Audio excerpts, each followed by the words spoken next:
No one in the Senate saw it coming, not even Pam Bondi. Cameras were rolling, aides were whispering, and the tension in the room was thick enough to slice. For days she'd strutted through interviews, armed with talking points and arrogance, certain she could outtalk anyone who dared to question her. But then Senator Chris Van Hollen leaned forward. His tone wasn't loud, but his words carried weight, the kind that silences even the most confident opponent. "Ms. Bondi," he began slowly, "if your argument is built on truth, why does it collapse under a single fact?" The air changed. Her smile faltered. The audience leaned in, sensing something seismic. In that moment, it wasn't politics anymore. It was exposure. And as the cameras zoomed closer, everyone knew they were witnessing a reckoning that would echo far beyond the Senate floor. But that was only the beginning.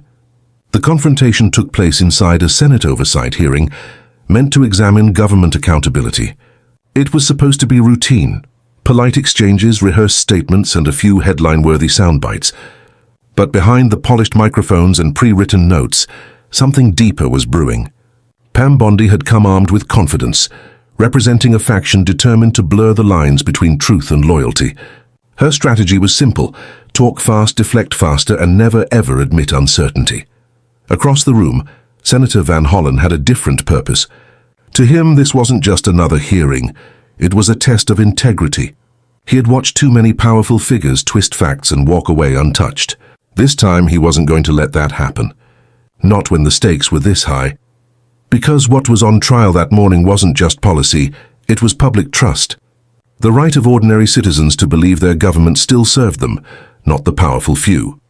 As the clock ticked and cameras flashed, Van Hollen studied Bondi carefully. Her words danced around the truth like smoke around fire. He knew one question, just one, could burn through it all. And when he finally opened his folder, the room went silent. The question he was about to ask wasn't on any agenda. It wasn't rehearsed or safe or political. It was the kind of question that could end careers, or redefine them. And Pam Bondi never saw it coming. Pam Bondi had built her reputation on confidence, the kind that made headlines and divided audiences. To her supporters, she was bold, unflinching, and loyal. To her critics, she was the embodiment of everything wrong with power. Ambition without accountability, performance without purpose. Years of media appearances had polished her into a brand, not a public servant. She didn't just defend causes, she performed them, smiling through contradictions, never blinking when truth pressed too close. In her earlier career as Florida's Attorney General, Bondi had mastered the art of turning outrage into opportunity. She'd positioned herself as a warrior for law and order. Yet many remembered how that image cracked under scrutiny. Campaign donations from powerful allies, controversies swept under polished statements, interviews where charm covered what honesty could not. Each scandal left a faint scar, but never enough to stop her ascent. She thrived on the chaos, spinning control from confusion. So when she walked into the Senate hearing that morning, she wasn't nervous. She had faced tougher rooms, fiercer reporters, harsher critics. She knew the game. Dominate the tone, dismiss the opposition, and drown every question in a sea of confidence. Her team had rehearsed every line, every expression, every possible trap. She was prepared for confrontation, but only on her terms. What she didn't prepare for was someone like Chris Van Hollen, calm, deliberate, and unimpressed by performance. While she thrived on spectacle, he thrived on substance. As that was the first silent crack in her armor.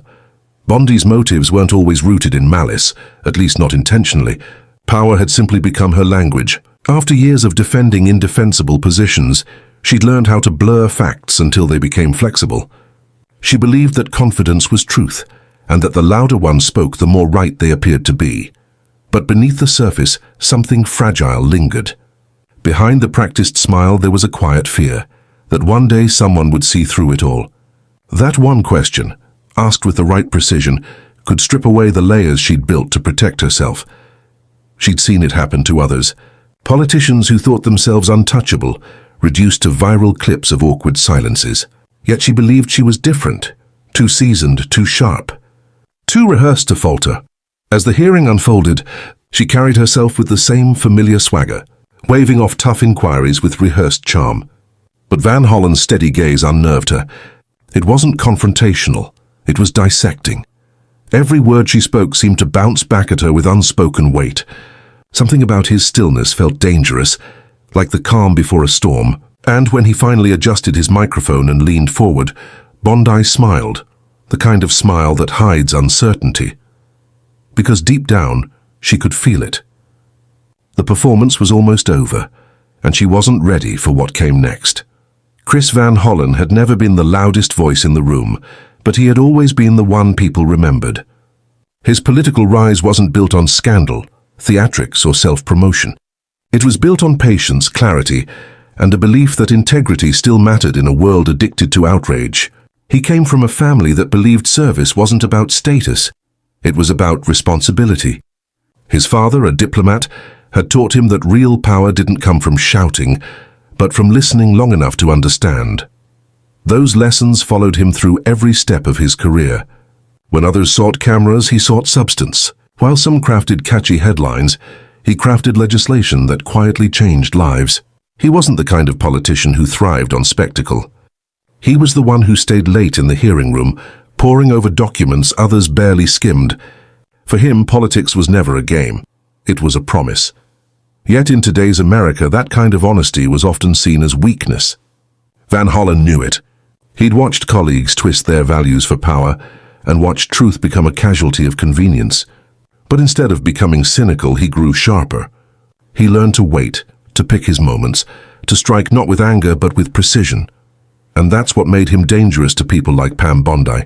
He didn't need to raise his voice. He didn't need to insult or grandstand. He simply believed in facts.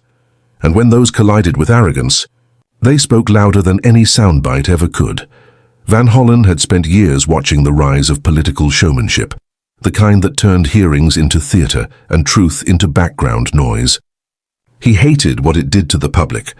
People were losing faith, not just in government, but in the idea that truth could still win. That morning, before the hearing began, he sat quietly in his office, scanning through Bondi's statements from previous interviews. Each line felt carefully designed to mislead while appearing sincere. It angered him, not personally but morally. He thought about the Americans watching from home, immigrants, teachers, single parents, people who wanted to believe their voices still mattered. And he knew. This hearing was about more than Bondi. It was about reclaiming truth from performance.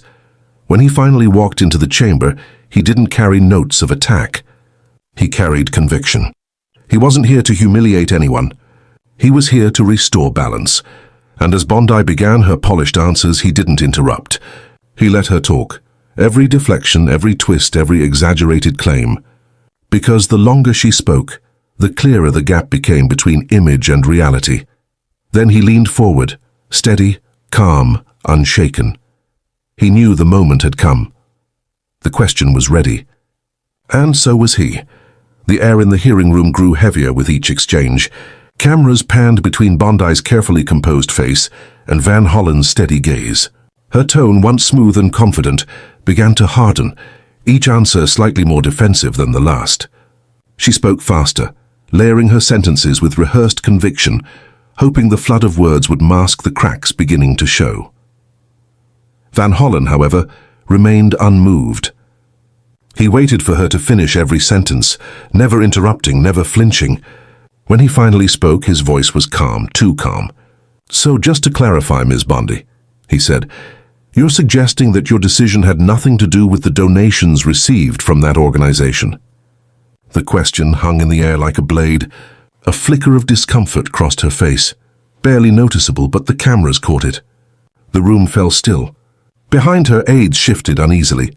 One whispered something under his breath, realizing too late that the story was slipping out of their control. Bondi straightened her papers, forcing a smile. "Senator, with all due respect, I've already answered that," she replied, her voice cracking just slightly. Van Hollen didn't respond immediately. He leaned back, folded his hands, and let the silence stretch, long enough for the tension to do the talking. Every eye was on them now. Every microphone was hot. Every viewer could feel that something irreversible was about to happen. And then the moment came. Van Hollen leaned forward again, the light catching the silver rim of his glasses. The room was silent except for the faint hum of the cameras. "Ms. Bondi," he began, his tone patient but cutting, "you've said repeatedly that your office acted with complete independence, that no influence, no donation, no conversation ever swayed your judgment. Correct?" She nodded quickly. "That's correct, Senator. Absolutely correct." He glanced down at his folder, flipping through a few highlighted pages. Then, with surgical calm, he read aloud. "On April 17th, your office received a $25,000 contribution from the same organization under investigation. 2 weeks later, the investigation was dropped. Do I have those dates right?" Bondi froze. The sound of paper rustling echoed like thunder. For the first time, her smile vanished. "Senator, I'd have to check the timing of those." Van Hollen didn't interrupt. He simply looked up, meeting her eyes. "I already did," he said quietly. The air seemed to leave the room. Even the clicking of reporters' keyboards slowed. A low murmur rippled through the audience seating, the kind that precedes a headline. Bondi's polished confidence wavered. She shifted in her seat, her voice thinning under the weight of the silence. "Senator, with all due respect," she stammered. "Political donations have no bearing on." Van Hollen cut her off. "Not with volume, but precision. Then explain why your office sent a thank you letter for that donation just 3 days before the case was dismissed." Gasps. Audible, genuine gasps. The cameras zoomed in on her face as she blinked, trying to steady herself. She reached for a water glass, her hand trembling just slightly. "Sometimes," Van Hollen continued, "justice doesn't fail because of lack of evidence. It fails because of convenience, because those entrusted to protect it find comfort in looking away." His voice grew firmer, not angry but resolute. "That's what the American people are tired of, Ms. Bondi. The excuses, the spin, the performative patriotism that hides behind press conferences." Bondi opened her mouth, but nothing came out. Her words, her shield, had finally betrayed her. In that moment, Van Hollen didn't gloat. He didn't smile or grandstand. He simply leaned back, letting the silence do what words never could. The power in the room had shifted completely. The audience, some staffers, journalists, even senators who had once underestimated him, sat frozen. One reporter whispered, "He just ended her." Another muttered, "That clip's going viral tonight." Bondi tried to recover, fumbling for her notes, but every movement only deepened the sense of collapse. Van Hollen had done what few dared, expose not just her answers but her intent. Then he spoke once more, softly, almost like a closing statement. "This isn't about politics," he said. "It's about trust. And when trust is sold, democracy becomes theater. The people deserve better than a performance." He paused, then looked directly into the nearest camera. The message was clear, and it wasn't just for her. The nation watching at home felt it too, and from that moment on, nothing about Pam Bondi's confidence would ever be the same. Within hours, the clip spread like wildfire. A single question, just one, had cracked open a national conversation. News outlets replayed the moment on a loop, each pause, each silence dissected with surgical fascination. "Van Hollen exposes the truth," one headline blared. "Pam Bondi stumbles under pressure," read another. But it wasn't just news. It was theater, morality, and reckoning rolled into one viral moment. On social media, the reaction was electric. Hashtags like "Tioka the Question," "Van Hollen Moment," and "Tioka Truth Over Spin" flooded timelines. Memes of Bondi's blank stare were everywhere, split-screened with Van Hollen's calm expression, captioned, "Confidence ends where facts begin." Influencers, journalists, and even late-night hosts weighed in, praising the senator's composure and moral clarity. Supporters called it the question that restored faith in honesty. Meanwhile, Bondi's camp scrambled. Her spokesperson issued a late-night statement, insisting her record speaks for itself. But the damage was done. Polls shifted overnight. Editorials questioned her credibility. And for the first time in years, her carefully crafted aura of control fractured in public view. But beyond the spectacle, something deeper happened. Across the country, ordinary people, teachers, nurses, students, immigrants, shared the clip, saying it felt like justice had finally spoken their language. That someone in power had stood up not just to a person, but to a pattern. In Washington, whispers began to circulate that Van Hollen's poised dismantling of Bondi had redefined the tone of political accountability. Behind closed doors, colleagues started rethinking their own performances, suddenly aware that truth, when delivered with composure, could still move mountains. Yet even as the applause grew, one question remained. Would this moment mark a turning point, or just another fleeting spark in America's endless cycle of outrage and amnesia? The next day would reveal the answer. The studio had gone quiet. The lights dimmed just enough for the tension to soften, and the hum of the cameras seemed almost reverent. Senator Warren sat back, her voice no longer sharp but steady, like a truth finally laid bare. "In the end," she said, eyes steady on Kennedy, "power isn't proven by how loud we speak, but by what we stand silent for, and still defend." That single line seemed to echo beyond the room. Even Kennedy, usually so quick with a quip, stayed still, perhaps realizing that this wasn't just another debate. It was a reckoning of values. As the credits rolled and the crowd exhaled, something subtle shifted. This wasn't about winning anymore. It was about witnessing the cost of conviction, how much one must endure to speak truth in a world that rewards noise. By the next morning, the debate was being studied, quoted, analyzed. Yet beyond the headlines and hashtags, people felt something different, a spark of self-reflection.